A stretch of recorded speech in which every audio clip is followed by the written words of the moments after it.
అందరికీ నమస్కారమండి. Welcome to my channel. Andhra Pradesh రాష్ట్ర వ్యాప్తంగా ఉన్న రైతు సోదరులందరికీ కూడా రాష్ట్ర ప్రభుత్వం అయితే గొప్ప శుభవార్త అయితే చెప్పిందనమాట. సో, ప్రస్తుతం మనకి ఈ యొక్క రైతులకు చూసుకున్నట్లయితే మనకి ఈ యొక్క అన్నదాత సుఖీభా పథకం సంబంధించి ఎప్పుడు అమలు చేస్తుంది రాష్ట్ర ప్రభుత్వం? ఈ యొక్క రూ. 20,000 ఎప్పుడు అందిస్తుందని చెప్పి ఎదురు చూస్తున్నారు. అయితే ప్రస్తుతం దీనికి సంబంధించి గాను రాష్ట్ర ప్రభుత్వం అయితే తాజా సమాచారం అయితే అందించిందండి. అయితే ఈ యొక్క అప్డేట్ అంటే ప్రతిదీ కూడా ఈ వీడియోలో పూర్తి సమాచారం అంతా కూడా తెలుసుకుందాం. రైతన్నలందరూ కూడా వీడియోని అయితే పూర్తిగా చివరి వరకు అయితే చూడండి. అంతకంటే ముందు చాలామంది వీడియోని అయితే చూస్తున్నారు కానీ సబ్స్క్రైబ్ చేసుకోవడం లేదు.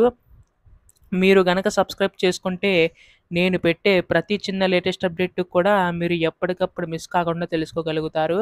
అందుకోసం వెంటనే ఛానల్‌ని అయితే సబ్స్క్రైబ్ చేసుకోండి.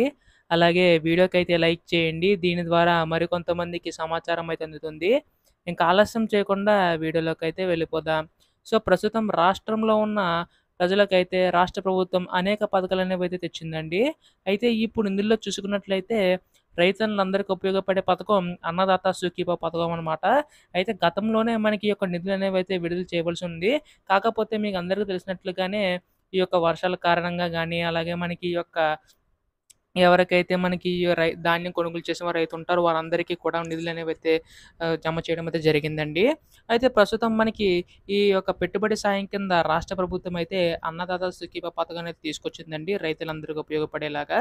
అయితే ప్రస్తుతం మనకి ఈ యొక్క నిధులు ఎప్పుడు విడుదల చేస్తుందని చెప్పేసి చాలామంది అయితే ఎదురు చూస్తున్నారు. అయితే ఇక్కడ మీకు తెలియాల్సింది ఏంటంటే రాష్ట్ర ప్రభుత్వం మనకి ఈ యొక్క నిధులనేవైతే రూ. 20,000 చూసుకున్నట్లయితే 14,000 ఏమోని రాష్ట్ర ప్రభుత్వం తరపున, రూ. 6,000 కేంద్ర ప్రభుత్వం తరపునైతే విడుదల చేయబోతుందండి. ఇప్పటికే కేంద్ర ప్రభుత్వం అయితే 19 విడతలకు సంబంధించి గాను నిధులనేవైతే ఈ ఏటా సంబంధించి అయితే విడుదల చేసింది.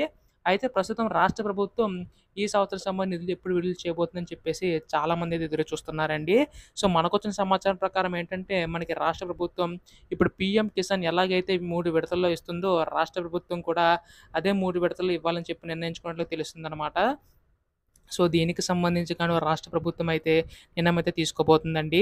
అయితే త్వరలో దీనిపై కూడా రేపు ఎల్లుండిలోగా అధికార ప్రకటన వచ్చే అవకాశం ఉందన్నమాట. కాకపోతే మీరు ఎవరైనా సరే ఈ యొక్క పథకం పొందాలంటే మాత్రం ఈ కేవైసీ తప్పనిసరి అండి. చాలామంది అర్హులైనా గానీ ఈ కేవైసీ చేయించుకోకపోవడం వల్ల వారి యొక్క నగదైతే జమ కావట్లేదనమాట. సో, ఖచ్చితంగా ఈ కేవైసీ నమోదు చేయించుకోవాల్సి ఉంటుంది.